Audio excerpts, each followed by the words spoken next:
All right, here's a practice for the Intro to Polynomials notes. I'm just going to do 4 problems from the back page there. We're going to give an equation or a graph. We're going to state the standard form, the degree, figure out what the end behavior would be. It also says you can sketch the graph on your calculator or Desmos if it would help you. All right, so standard form of number 7. We start with the highest exponent first, which would be negative 2x cubed. The next term here will be minus x. Finish with the constant plus 4. The highest exponent there is 3, so that would be the degree. And a polynomial of degree 3 is called cubic. Now, this is what we learned in our notes. If I have degree 3, there is a total of 3 roots. That's not just x-intercepts, that's total roots. The maximum number of turns that a graph can have is 1 less than its degree. So if I have a degree of 3, the number of turns, the maximum number of turns is 2. Now, let's talk about end behavior. Let me talk through the theory of it, and then I can show you a picture if you need to. When I have degree 3 polynomial, that means my arrows are going to go in opposite directions because the degree is odd. Now, the first term, the leading term of this polynomial is negative, which means that my polynomial is going to have a negative trend. It might squiggle here in the middle, but it's going to go down. Which means on the left, as x goes to negative infinity, that means where's the arrow on the left going? That arrow is going up to infinity. And as I go to the right, to positive infinity, the arrow on the right is going to negative infinity. If you need to, let's sketch the picture really quick. Let's type into our calculator of Desmos negative 2x cubed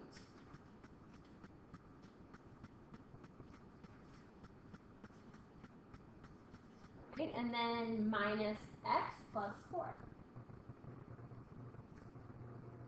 When I look at that graph, you can see that it has that negative trend. So my arrows were going in the right direction when I sketched the picture.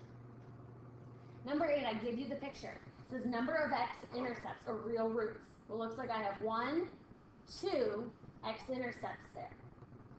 When I talk about turning points, it looks like my graph changes direction 1, 2, 3 times. Now, the potential degree.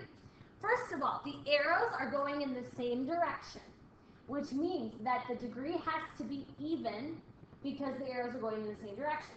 Also, the turning points, the maximum number of turning points is 1 less than the degree. So if I have 3 turns, that means 1 more than that could be the degree, or 4. Since both arrows are pointing up, the leading coefficient is positive, if I had the equation. And the end behavior, as x goes to negative infinity, as I go out to the left here, the arrow on the left is going up to infinity. As I go to positive infinity to the right, the arrow on the right is also going up to positive infinity. All right, 2 more, 10 and 11. Number 10 is in standard form, so we just have to identify information. Degree is 5, that's the exponent. Number of roots is equal to the degree, so this polynomial has 5 roots, real and imaginary. Because it has degree 5, the maximum number of turning points is equal to the degree minus 1, which would be 4. Now the leading coefficient out in front, that's negative. So the degree leading coefficient is negative, which means my graph's going down. Degree 5 is called quintic. And again, our leading coefficient is negative. The degree is odd, so my graph's going to have a negative trend, just like number 7. If you need to, you can graph that polynomial in your calculator, or Desmos, and see that, I think that's right, oh, plus 4. And see that, I'm making a mess of things. There we go. That's the graph. Has a negative trend, so the arrow on the left-hand side is going up towards infinity, and the arrow on the right-hand side is going down to negative infinity. Number of x-intercepts in 11. Going to be 1, 2, 3 x-intercepts. It looks like this graph has 1, 2, 3 turns. And the potential degree is 1 more than the number of turns, which would be 4, because the number of turns is 1 less than the degree. The leading coefficient here, because both arrows are going down, is negative. And if it's degree 4, we would call that quartic. Quart is the stem for 4.